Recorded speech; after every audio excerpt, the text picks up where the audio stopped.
Welcome back, students. Welcome back to my online concrete technology classes. In my last video, I was discussing about fineness modulus of aggregate. Aggregate means maybe coarse aggregate or maybe fine aggregate. Okay, students. And this is my fourth lecture in this series, that is for unit number 3. Okay, and in this lecture I will discuss mainly about some problems and solutions regarding fineness modulus, how to find out fineness modulus of aggregate. Okay, in that video, that is my last video, video number 3 or lecture number 3 in this unit, we have learned how to find out fineness modulus, and also we know what actually fineness modulus is. By finding out fineness modulus of aggregate, we can easily get idea about the coarse aggregate or fine aggregate, about coarseness or fineness. Okay, আমরা জানতে পারি এগ্রিগেটের গ্রেডেশনটা, এগ্রিগেটের রেঞ্জটা, ওর মধ্যে যে পার্টিকেলগুলো আছে তার রেঞ্জটা। ওকে, সেটা কতটা কোর্স আর কতটা ফাইনার, এটা কিন্তু আমরা ধারণা পাই। এবং fineness modulus of fine aggregate we can easily find out by the empirical formula. What is that empirical formula? It is very easy. Empirical formula, that is sum of cumulative percentage weight retained up to 150 micron SIP. তার মানে SIP 150 মাইক্রনের পরেও হতে পারে 75 micron, কিন্তু আমরা সেই পর্যন্ত যাব না বা সেই পর্যন্ত আমরা নেব না। Sum of cumulative percentage weight retained up to 150 micron SIP divided by 100. ওকে, তো এইটা করে আমরা এফএমটা বার করবো। এবং এফএম এর রেঞ্জগুলো আমরা দেখেছি। এফএম এর রেঞ্জ হচ্ছে ফাইন স্যান্ড তখনই বলবো যখন এফএম 2.2 থেকে 2.6, অ্যান্ড মিডিয়াম স্যান্ড বলবো 2.6 থেকে 2.9, কোর্স স্যান্ড বলবো 2.9 থেকে 3.2. Okay, now move to few problems. This is a solved problems. The problem is given here. Example 1. A sample of aggregate weighing 20 kg, okay, was tested to find its fineness modulus. The weights retained on the SIP of sizes 80 mm, 40 mm, 20 mm, 10 mm, 4.75 mm, 2.36 mm, 1.18 mm, 0.6 mm, 0.3 mm, that means 600 micron, 0.6 mm means 600 micron, 300 micron and 150 micron, where 0, 2, 3, 7, 5.5 to 0.5000 kg respectively. Find the FM of aggregate. এটা মানে হচ্ছে খুব সোজা, একটা তোকে sample দিয়ে দিয়েছে, যে স্যাম্পেলটা টেস্ট করা হয়েছিল, মানে গ্রেডেশন করা হয়েছিল এবং গ্রেডিং জোন বার করা হয়েছিল বা সিপ অ্যানালিসিস করা হয়েছিল। স্যাম্পেলটা ওয়েট ছিল 20 কেজি, 20 কেজি। ওকে, এবং সেই স্যাম্পেলটা আমরা শিফট করেছিলাম কোন কোন আইএস শিফট দিয়ে, ওখানে বলা আছে 80 মিলিমিটার থেকে শুরু করে 150 মাইক্রন পর্যন্ত এই শিফট দিয়ে আমরা পাস করেছিলাম। পাস করানোর ফলে দেখ এখানে বলা আছে দ্য ওয়েটস রিটেন, প্রতিটা শিপে কত কেজি করে ওয়েট রয়ে গেছিলো সেটা কিন্তু বলা আছে। ওকে, তাহলে ফ্রম দিস গিভেন ডেটা, এই অঙ্কগুলো পরীক্ষাতে থাকতে পারে 4 মার্কস বা 5 মার্কসের জন্য। তাহলে এরকম একটা তোরা টেবিল তৈরি করে নিবি, যে টেবিলটার প্রথম কলামে হবে হচ্ছে sheep size in millimetre, next কলামে হবে ওয়েট রিটেন্ড ইন কেজি, বা যদি গ্রামে দেওয়া থাকে তাহলে গ্রাম, যেভাবে দেওয়া থাকবে কোশ্চেনে সেভাবে আমাদের ইউনিটটা লিখতে হবে। যদি গ্রামে দেওয়া থাকে তাহলে গ্রাম হবে ওয়েট রিটেনটা, এবং কেজিতে দেওয়া হলে কেজি হবে। নেক্সট কলাম হচ্ছে percentage weight retained. Percentage weight retained equal to weight retained by total weight into 100। স্বাভাবিক কথা, যে যত কেজির স্যাম্পেল ছিল তার মধ্যে কতটা রিটেন করেছে সেটা পার্সেন্টেজে বার করবো কী করে। তার মানে যতটা রিটেন করলো ডিভাইডেড বাই টোটালটা ইন্টু 100 দিয়ে গুণ করলে পার্সেন্টেজে বেরিয়ে যাবে। And the last column is cumulative weight written in percentage. Cumulative মানে আগেরটার সঙ্গে পরেরটা যোগ করে সিপ। ওকে, তাহলে দেখ এখানে আমরা ফার্স্টে সিপগুলো দেখে নিই। 80, 40, 20, 10, 4.75, 2.36, 1.18, 600 মাইক্রন, মানে এখানে মিলিমিটারে লেখা আছে, that's why it is written as 0.60 and 0.30 and 0.15. Okay, and the total weight is 20.0. Okay, in the next column, that is column number 2, here is given 80 mm সিবে কিছু রিটেন করেনি। ওকে, এখানে 0 কেজি রিটেন, মানে সবই pass হয়ে গেছে। 40 কেজিতে 40 mm সিবে দেখ written করেছে যে 2 কেজি। ওকে, 20 mm রিটেন করেছে 3 KG, 10 mm 7 KG, 4.75 5.5 KG, 2.36 2 KG, 1.18 0.5 KG, 600 মাইক্রনের 0, 300 মাইক্রনের 0, 150 মাইক্রনের 0। Total যোগ করলে হয় 20 কেজি। দেখ এই যে 2 + 3 5 + 7 12, 12 + 5 17.5 + 2 19.5 আর এই যে 0.5 = 20। টোটালটা 20 কেজি আমরা পেয়ে গেলাম। ওকে, অ্যান্ড থার্ড কলামে দেখ এখানে আমরা বার করেছি পার্সেন্টেজ ওয়েট রিটেন্ড। কী করে বার করেছি? প্রথমটা 0 ছিল, 0 তো 0ই হবে। অ্যান্ড 40 mm এর ক্ষেত্রে, সিভের ক্ষেত্রে এখানে দেখ আমরা বার করেছি কী করে। 40 mm 2 কেজি ওয়েট রিটেন করে গেছিলো, সেই 2 কেজিকে টোটাল ওয়েট দিয়ে ভাগ করেছি। টোটাল ওয়েটটা 20 কেজি। টোটাল ওয়েটটা দেখ নিচে আমরা বের করেছি, টোটাল ওয়েটটা ভাগ দেওয়া আছে। তাহলে 2 / 20 × 100, এটা করলে হয় হচ্ছে 10। তার মানে 10% ওয়েট রিটার্ন করলো। কোথায়? 40 mm সিবে 10% ওয়েট রিটার্ন করলো। ওকে, সিমিলারলি ফর 20 mm সিপ আমরা একইভাবে করেছি। 3/20, 3 হচ্ছে রিটার্ন 3 কেজি, 3/20 × 100, এটা আমরা করলাম 15 কেজি হলো। সিমিলারলি 10 mm করেছি এবং একইভাবে আমরা করেছি হচ্ছে 150 মাইক্রন পর্যন্ত। ওকে, নাও লাস্ট কলামের দিকে তাকা। এখানে দেখ বলা আছে cumulative weight written in percentage. এখানে আমরা কি করে পেলাম? তাহলে প্রথমটায় 0 ছিল, তাহলে 0ই থাকলো। সেকেন্ডে 40 mm এর ক্ষেত্রে কিউমুলেটিভ কী হবে? তাহলে 40 রিটেন প্লাস 80 রিটেন আমরা করব। তাহলে 80 রিটেন ছিল 0 প্লাস 40 রিটেন 10 = 10 হলো। এবং 20 mm এর ক্ষেত্রে আমরা কী করেছি? 20 mm এর ক্ষেত্রে দেখ আমরা করেছি হচ্ছে 10 মানে হচ্ছে আগের শিফট পর্যন্ত, মানে 40তে শিফট ছিল কত? 47 রিটেন ছিল 10 কেজি, প্লাস এখানে ছিল 15 কেজি, তো 25 কেজি হলো। সিমিলারলি এইভাবে এটা ডায়াগোনালি আমরা যোগ করে এসেছি, মানে 25 + 35 = 60, 60 + 27 + 5 = 87, 87.5 + 10 = 97.5। এইভাবে করতে লাস্টে দেখবি 100 দিতে গিয়ে মিলে যাবে। 100 তো মিলতেই হবে, মানে 100% ইন টোটাল। তাহলে এইভাবে আমরা পার্সেন্টেজ কিউমুলেটিভ ওয়েট রিটেনটা আমরা পেয়ে গেলাম। Cumulative weight written in percentage. Okay, 10%, 25%, 60%, 87.5%, 97.5% আর 100%, তারপর থেকে সবইটাই। ওকে, এটা কী ছিল? এটা ছিল weight retained. Okay, now how to find out FM?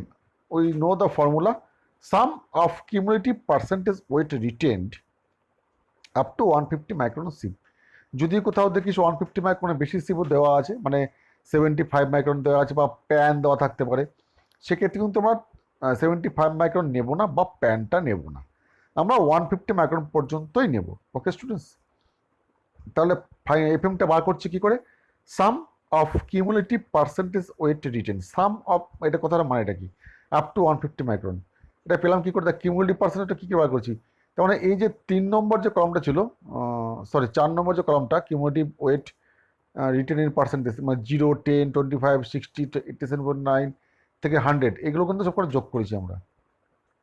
ওকে, তেমন দেখ 0 10, 25, 60, 87.5, 97.5, তারপরে 100 আছে 5টা, 1 2 3 4 5, 1 2 3 4 5।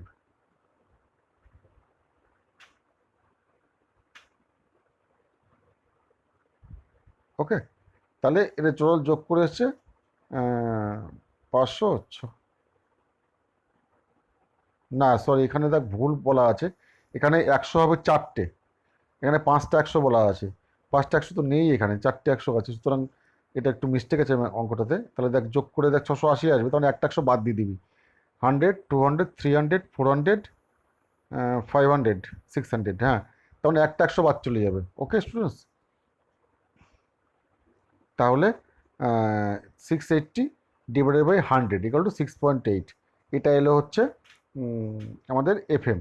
ওকে, next let us do another problem, that is sample number example 2. Okay, here are also given calculate the fineness modulus of a sample of fine and coarse aggregate for which sieve analysis are given below. The weight of sample of coarse aggregate is 15 kg and the fine aggregate 500 gram. দুটো sample দেওয়া আছে, একটা course aggregate আর fine aggregate. আমরা similarly আগে যেরকম করেছি সেমভাবে করব। ফাইন এগ্রিগেট কোর্স এগ্রিগেটের এখানে পুরো পরিষ্কার করে বলা আছে। কোর্সের ক্ষেত্রে 80 mm থেকে শুরু করে 150 mm দেওয়া আছে, কিন্তু লাগেনি অতটা, 4.75 পর্যন্ত শেষ হয়ে গেছে।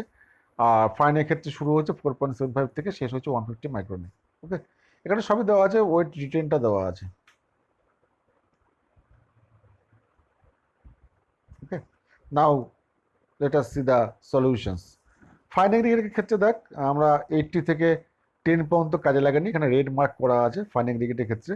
ওকে, তাহলে ওয়েট রিটেন্ড এখানে দেখ কোশ্চেনে বলা আছে 10, 40, 90, 110, 140, 70, 140, এখানে দেখ দেওয়া আছে সেভাবে। তারপরে আমরা পার্সেন্টেজ ওয়েটটা সেমভাবে বের করেছি, এবং কিউমুলেটিভটা এইভাবে বের করেছি। ওকে, তাহলে লোয়ার দ্যান 1.15 এগুলো কিন্তু আমরা নিই। ওকে, তাহলে কিউমুলেটিভটা পেয়ে গেছি যে 2.60, 260 কী করে এলো, এই কটা যোগ করে 12 আর 28, 40 আর 50, 90, 90 আর 90, 180, 182, 182 আর হচ্ছে 80, 190, 260। হ্যাঁ, এই যে 4.75 থেকে শুরু করে 0.15 পর্যন্ত যোগ করে 260 হয়। আমরা 150-র ক্ষেত্রে যে মাইক্রোনের যে শিফটটা যেটা ছিল সেটা বাদ দিয়ে দিয়েছি, দিয়ে 260 এসছে। তাহলে ফাইননেস মডুলাস পেয়েছি কী করে, 260কে 100 দিয়ে ভাগ করে, মানে এম্পিরিক্যাল ফর্মুলা যেটা এফএম বার করার, কিউমুলেটিভ পার্সেন্টেজ ওয়েট রিটেন্ড আর ডিভাইডেড বাই 100। ওকে, এখান থেকে পেয়েছি। এবার 2.6 মানে এটা কি ইন্ডিকেট করে, এটা মিডিয়াম স্যান্ড না কোর্স স্যান্ড নাকি ফাইন স্যান্ড? আমরা আগেই এফএম এর রেঞ্জগুলো জানতাম। ফাইন স্যান্ডের ক্ষেত্রে এফএম এর রেঞ্জ হয় 2.2 থেকে 2.6, অ্যান্ড মিডিয়াম স্যান্ডের ক্ষেত্রে 2.6 থেকে 2.9, অ্যান্ড কোর্স স্যান্ডের ক্ষেত্রে হয় 2.9 থেকে 3.20।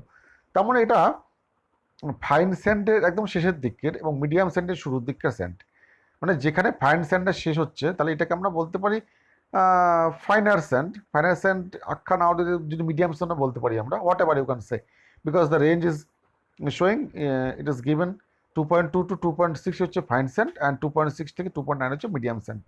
ওকে, এটা আমরা মিডিয়াম স্যান্ডও বলতে পারি বা ফাইন স্যান্ডও বলতে পারি। Okay, now find out how to find out zone. জোনটা বার করবো কী করে?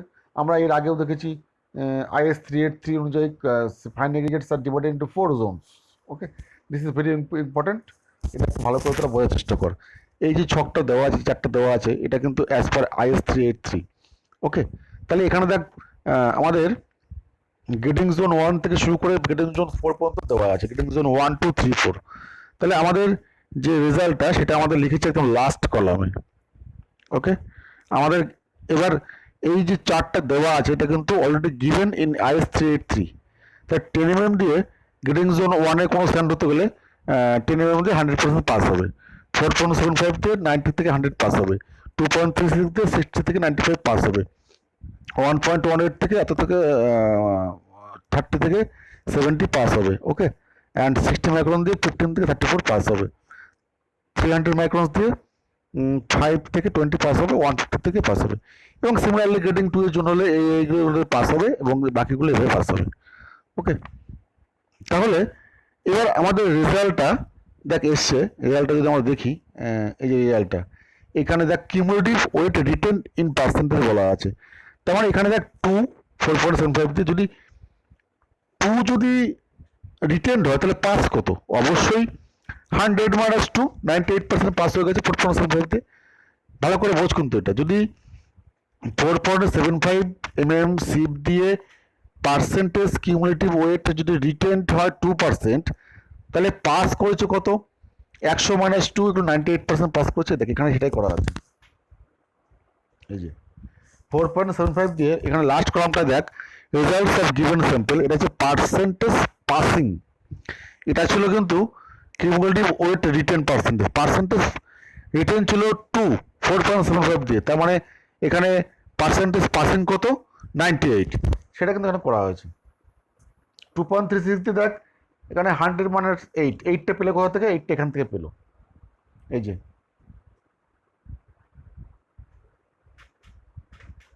এই যে 2 পার্সেন্টেজ ওয়েট রিটেন্ড, এই যে 8। নেক্সটটা দেখ 1.18 দিয়ে 18 মাইনাস করা হয়েছে, যে 1.18 দিয়ে 18। অ্যান্ড পরেরটা দেখ 600 মাইক্রন দিয়ে 22, এখানেও 600 মাইক্রন দিয়ে 22 কি? পার্সেন্টেজ ওয়েট রিটেন্ড ইন গ্রাম। তার মানে পার্সেন্টেজ ওয়েট রিটেন্ডটা আমাদের যদি আমরা 100 থেকে বাদ দিয়ে দিই, that is equal to percentage passing, সেটা এখানে বারবার বার করা হয়েছে। এই কটা আমরা পেয়েছি। এইবার আমাদের এই রেজাল্টগুলো, মানে আমাদের লাস্ট কলামে যেগুলো পেয়েছি, পার্সেন্টেজ পাসিং 98% পাসিং একটা, 92% পাসিং একটা, 82% passing, 78% passing, 72% passing and 86% passing. এবার এই পাসিং পার্সেন্টেজগুলো আমাদের ম্যাচ করাতে হবে এই গ্রেডিং জোনের। কোন গ্রেডিং জোনে সব থেকে ক্লোজার, তাহলে সেই স্যানটা সেই জোনেরই হবে। দেখ প্রথমটা আমরা আসি 4.75 98, মানে 1 2 3 4টে ক্ষেত্রে স্যাটিসফাই করছে। তাহলে আমরা 4.75 থেকে আমরা বুঝতে পারছি না স্যানটা কোন জোনের, কারণ 4টে ক্ষেত্রেই বলা আছে রেঞ্জটা, একটা 90 থেকে 100, 90 থেকে 100, 90 থেকে 100, 95 থেকে 100। তাহলে আমাদের 98 এসছে, মানে 4টেতে স্যাটিসফাই করছে। তাহলে এখান থেকে আমরা সিদ্ধান্তে আসতে পারছি না। পরেরটা দেখ 2.36 দিয়ে আমাদের বেরিয়েছে পার্সেন্টেজ পাসিং হচ্ছে 92%। তাহলে দেখ 92 মানে এখানেও দেখ 4টে ক্ষেত্রে আমাদের স্যাটিসফাই করছে, কারণ 4টে ক্ষেত্রে রেঞ্জ বলা আছে 2.365 এর। জোন 1 এর ক্ষেত্রে 60 থেকে 95, আমাদের 92, অতএব ওকে। গ্রেডিং জোন 2 এর ক্ষেত্রে বলা আছে 75 থেকে 100, আমাদের এসে 92, অতএব এটা ওকে। গ্রেডিং জোন 3 এর ক্ষেত্রে বলা আছে 85 থেকে 100, আমাদের এসে 92, অতএব এটাও ওকে। গ্রেডিং জোন 4 এর ক্ষেত্রে বলা আছে 95 থেকে 100, আমাদের এসে 92, অতএব এটাও ওকে, অলমোস্ট। সুতরাং এটা থেকে আমরা বুঝতে পারছি না যে এটা কোন জোনে পড়ছে। নেক্সট 1.18 দিয়ে আমরা চল দেখি। 1.18 দিয়ে দেখ, যদি আমরা দেখি এখানে জুম করি, 82% আছে 1.18 দিয়ে, ওকে। তাহলে গ্রেডিং জোন 1 এর ক্ষেত্রে বলা আছে 30 থেকে 70, তার মানে এটাতে হচ্ছে না, আমাদের আরও বেশি লাগবে। গ্রেডিং জোন 2 এ 55 থেকে 90, আমাদের সে 82, মানে এইখানে থাকতে পারে। গ্রেডিং জোন 3 ক্ষেত্রে 75 থেকে 100, আমাদের 85 এখানে থাকতে পারে। অ্যান্ড গ্রেডিং জোন 4 90 থেকে 100 এখানে আমাদের নেই। তার মানে এখান থেকে দুটো জোন আলাদা ভাগ হয়ে গেল, মানে নেই, আমাদের কনসিডারেশনে নেই। তার মানে আমরা যখন 1.18 সিবি পৌঁছে গেলাম, তখন দেখ দুটো গ্রেডিং জোন আউট হয়ে গেল, গ্রেডিং জোন 1 and 4 আউট হয়ে গেল।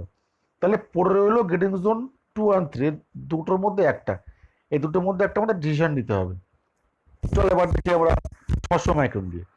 600 মাইক্রন হচ্ছে, যদি আমরা দেখি তাহলে এখান থেকে পার্সেন্টেজ পাসিং হচ্ছে 100 মাইনাস 22 + 78। তাহলে এবার চল দেখি।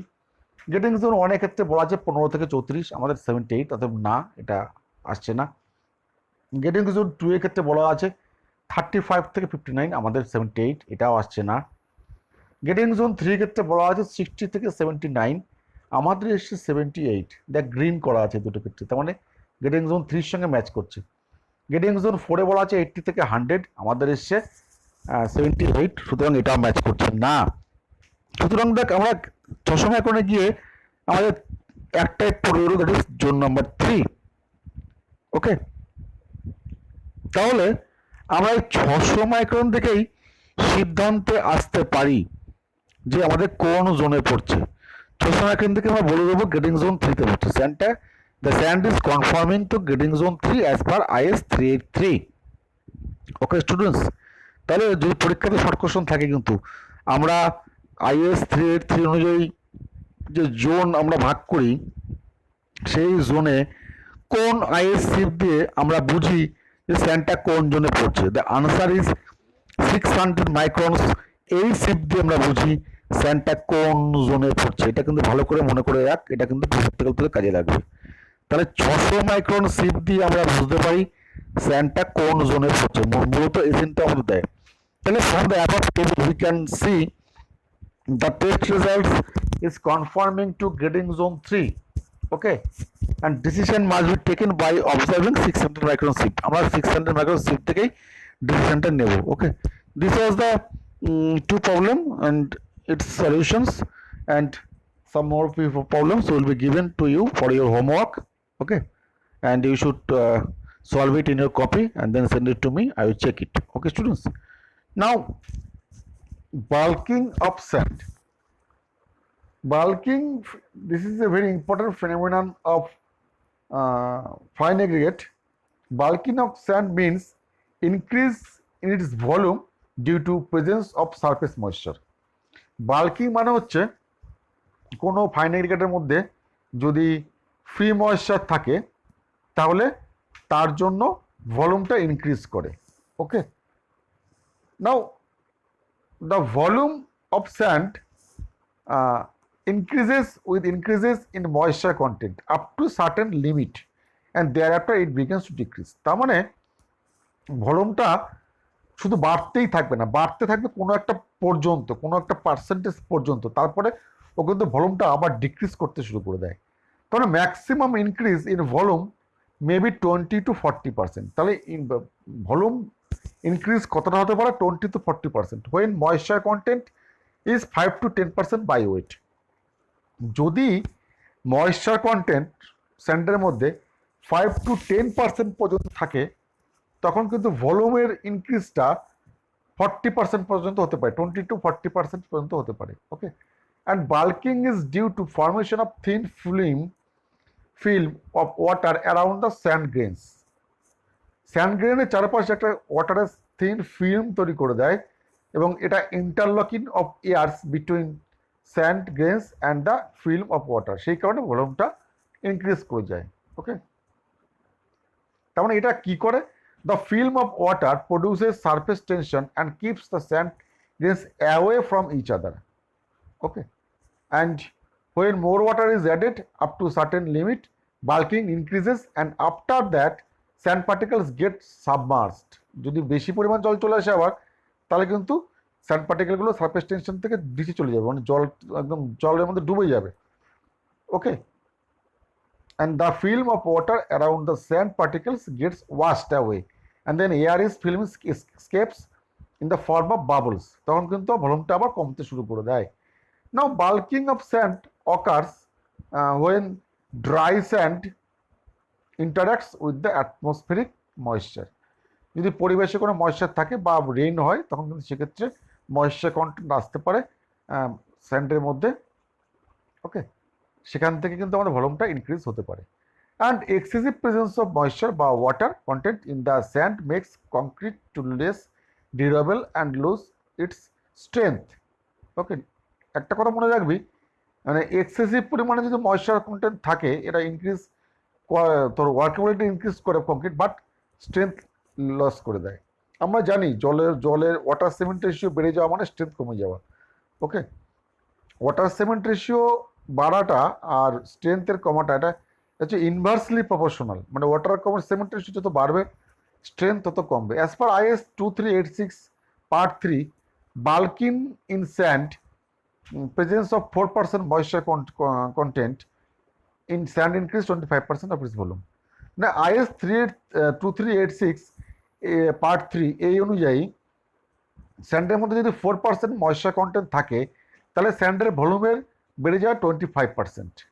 ওকে, and here is a table given, and from here we can see percentage of moisture content. 2% থাকলে ভলিউম বাড়ে হচ্ছে 15%, 3% থাকলে বাড়ে 20%, 4% থাকলে 25%, 5% থাকলে 30%, 6% থাকলে 40%, 7% থাকলে 50%.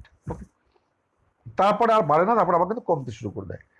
The extent of sand bulking depends on the grading of sand, মানে স্যান্ডটা ফাইন স্যান্ড না কোর্স স্যান্ড তার উপর ডিপেন্ড করে. Finer sand bulks more than the medium and coarse sand. Okay, thus bulking in the sand is high for fine sand. খুব স্বাভাবিক, এটা মনে রাখ. ফাইন স্যান্ডের ক্ষেত্রে বাল্কিংটা মোর হয়, ওকে, এবং কোর্স স্যান্ডের ক্ষেত্রে বাল্কিংটা লেস হয়. An increase of bulking in sand affects concrete mix and results in harsh concrete behavior while pressing. Okay, now moisture content less than 5% should be preferred for construction purpose.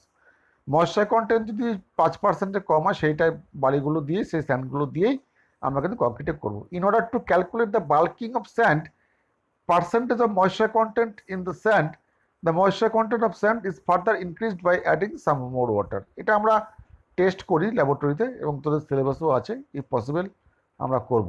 Okay, and the present percentage of bulking can be determined by the following method.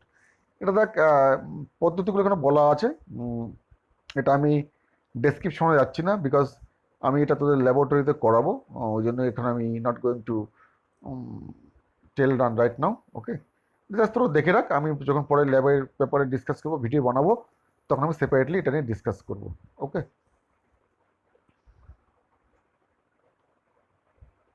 And few more example, এই যে কী করে bulk বের করতে হয়, বাল্কেসটা আমরা পরবর্তী ল্যাবরেটরিতে করবো এটা physically if possible. Now effects of bulking on concrete mixed design, মানে বাল্কিং থাকলে বা বাল্কিং হলে মিক্সড ডিজাইনে কী এফেক্ট পড়ে. Because of bulking the volume of sand appears more than the actual volume of sand used.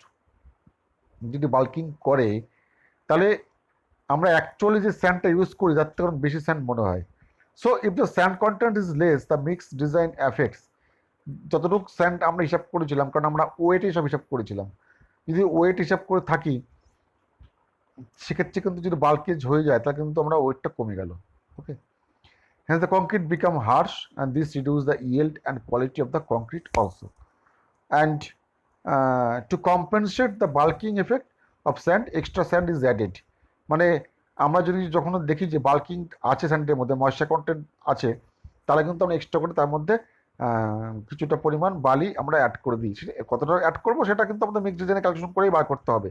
Okay, in the concrete as per calculations so that the ratio of the coarse or to fine aggregate will not change from the specified value. যেটা আমাদের রেশিওটা বার করা হবে সেই ratio অনুযায়ী যেটা ঠিক থাকে সেই অনুযায়ী আমরা হিসাব করে সেই ওয়েটটা এক্সট্রা করে স্যান্ড আমরা বা ফাইন অ্যাগ্রিগেট আমরা অ্যাড করে দেবো. Okay, and this is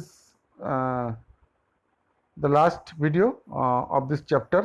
I have completed this chapter, and এই চ্যাপ্টার থেকে তোদেরকে আমি কিছু mathematical problem regarding fineness modulus and to find out how to find out fineness modulus I have shown in this video, and তোরা কিছু problem আমি তোদের দিয়ে দেবো, সেই অনুযায়ী তোরা এগুলোকে সলভ করবি, সলিউশন করে আমাকে পাঠাবি. I will check it and give it to you. Okay, up to this, and thank you once again. Thank you for watching this video.